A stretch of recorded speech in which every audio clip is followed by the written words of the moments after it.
Operation Two-Thirds. I was inspired by this story from Barack Obama on the campaign trail during the 2016 campaign. Listen up. When I ran for the presidency in 08, I'd fly down to South Carolina. Alarm goes off, and I feel terrible. I am exhausted. Think I'm coming down with a cold. I open up the curtains. It's pouring down rain outside. Pouring down rain. Horrible day. I get the newspaper outside my door, and there's a bad story about me in the New York Times. I get dressed, shave, walk out.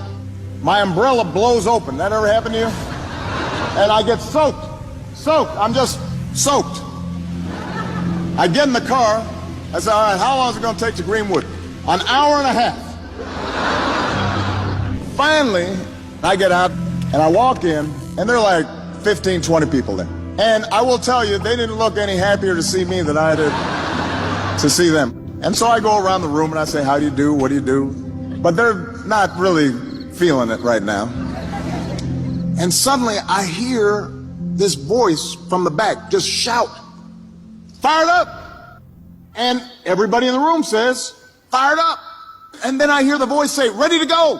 And everybody in the room says, ready to go. And I don't know what's going on. I think these people are crazy. Maybe I shouldn't have come here. And then I look in the back of the room, and there's this middle-aged woman. She's got a big church hand, and she got, I think, a gold tooth. Turns out she holds a position in the local NAACP office, and also, I'm not kidding you, is a private detective. This is a true story. She's like she's like a private eye. Although it's hard to think that you wouldn't see her coming. She's very colorful. And she is known wherever she goes by saying this chant, fired up, ready to go. And every meeting she goes to, she does this thing. But the interesting thing is, after a while, I'm starting to get kind of fired up. I'm starting to feel like I'm ready to go. And all those negative thoughts and all those bad memories start kind of drifting away. And it just goes to show you how one voice can change a room. And if it can change a room, it can change a city. And if it can change a city, it can change a state. And if it can change a state, it can change a nation. And if it can change a nation, it can change the world. So I just have one question for you. Are you fired up? Ready to go? Fired up? Ready to go? Fired up?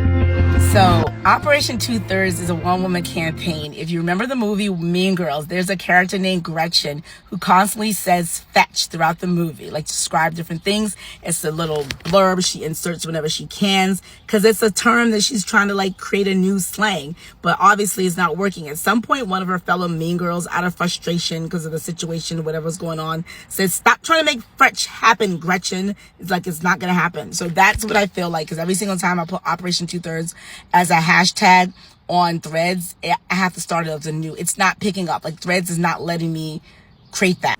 Yeah, so I'm one woman, one campaign. Operation Two-Thirds essentially is if we can oust all the Republicans, as many as we can, so we get 2/3 votes to impeach and convict Donald Trump, we'd be rid of him.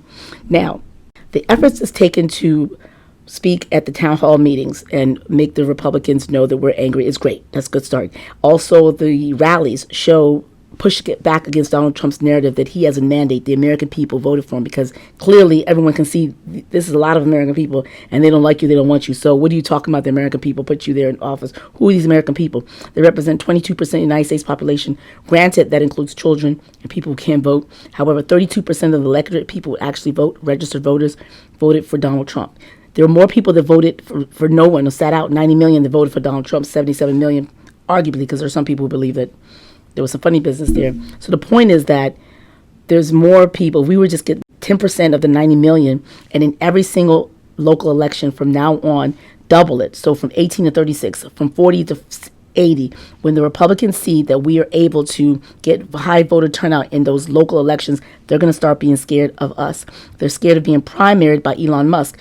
what happened with Wisconsin, when Susan Crawford, we were able to nationalize that election and get Susan Crawford to win and beat, despite all the money Elon Musk put in there. That was a sign that money, we are powerful. That was our first sign. So all we have to do is continue that. It's just if we can get the Republicans in the House and Senate ousted because they refused to remove Donald Trump and replace them with Democrats or people who would, essentially, not only will we be able to remove him, convict him, we also would have an opportunity to get the progressive agenda through at that point. So it's just like win, win, win, win, win, win, win. It's a one-woman campaign because Donald Trump is not interested in governing. He just wants to plan parades and decorate the White House as gaudy as possible. There's a loose conglomeration of various different factions that are running things. They're infighting. They're fighting for Donald Trump's ear. The policy switches from left to right to morning to night, depending on who has his ear at any given moment. So that's the campaign. So join me. And okay, so yeah, make it happen. Threads doesn't let me. Every time I try to add that hashtag to Threads, I tried it with the lowercase o, uppercase O, 2/3 spelled out, 2/3 of the numbers. It won't stick. So you can help me make it stick. So yeah, it's grassroots. It starts. We have more power. It's more of us. Only 32% of the electorate is MAGA. The rest of us are just sitting up here being subject to this. The tyranny of the minority.